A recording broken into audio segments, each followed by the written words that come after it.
पावसाळा म्हटलं की असे काही तऱ्हेचे पदार्थ बनवून खाण्याची मज्जाच काही वेगळी असते ना. चला आज बनवूया ही गरमागरम पालक भजी. पालकाची भजी करण्यासाठी मी इकडे 20 ते 25 पालकाची पाने घेतली आहेत. याच्या ज्या मोठ्या दांड्या आहेत ना त्या काढून घ्यायच्या. दांडीचा थोडासा पाटत ठेवायचा म्हणजे भजी करण्यासाठी आपल्याला सोपं जाईल. आणि जेव्हा कधी पालकाची भजी करायची असेल ना तेव्हा असा ताजा पालकच वापरायचा. यामुळे भजी छान बनतात. आणि पालकाची अशी मध्यम आकाराची पानं घ्यायची म्हणजे आपल्याला बनवणं देखील सोपं जातं. ही जी पानं आहेत ती मी स्वच्छ धुवून निथळून घेतली आहेत. निथळून घेतल्यामुळे भजी छान फुलतात आणि जे पालकाचं पान आहे ते छान खाताना कुरकुरीत लागतं. तर भजीसाठी लागणारं मिश्रण तयार करून घेऊया. तर यासाठी मी 1 कप बेसन घेतलं आहे.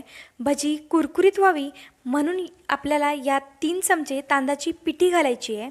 तांदळाची पिठी जर तुमच्याकडे नसेल तर जे कांद्या पोह्याचे पोहे असतात ना ते मिक्सरमध्ये वाटून तुम्ही इकडे वापरू शकता. यामध्ये 1 चमचा लाल मिरची पावडर घालू. ओवा घेतला आहे 1 चमचा. तो असा हातावर थोडा चुरून घ्यायचा आणि मग तो बेसनामध्ये घालायचा म्हणजे भजीला वास छान येतो. आणि कोणत्याही बेसनाचा तळणीचा पदार्थ करताना हा जर असा ओवा चुरून घातला म्हणजे पोटामध्ये गॅस धरत नाही. यात 1 चमचा आलं लसूण हिरवी मिरचीची पेस्ट घालायची. जर पेस्ट तुमच्याकडे नसेल तर हे सर्व कुटून यात तुम्ही घालू शकतात. अर्धा चमचा हळद घालू आणि अर्धा चमचा गरम मसाला पावडर घालू. थोडासा हिंग घालायचा. अजून अर्धा चमचा जिरे घालायचं. आता राहिलं मीठ, तर चवीनुसार तुम्ही यामध्ये मीठ घाला. आता हे सर्व मिश्रण पाणी न घालता आधी एकत्र करून घ्यायचं. आता थोडं थोडं पाणी घालून हे मिक्स करून घेऊया. थोडं थोडं पाणी घातल्यामुळे बेसनच्या गुठळ्या राहत नाहीत. असं थोडंसं पातळ मिश्रण तयार करून घ्यायचं म्हणजे आपली भजी छान क्रिस्पी बनून तयार होतील. जर मिश्रण जाडसर असेल तर पालकाच्या पानांची टेस्ट आपल्याला कळून येणार नाही. तर अशा पद्धतीचं पातळ मिश्रण तयार करून घेऊया. यासाठी बरोबर मी 1 कप एवढं पाणी घेतलेलं होतं. त्यापैकी पाव कप पाणी इकडे शिल्लक आहे.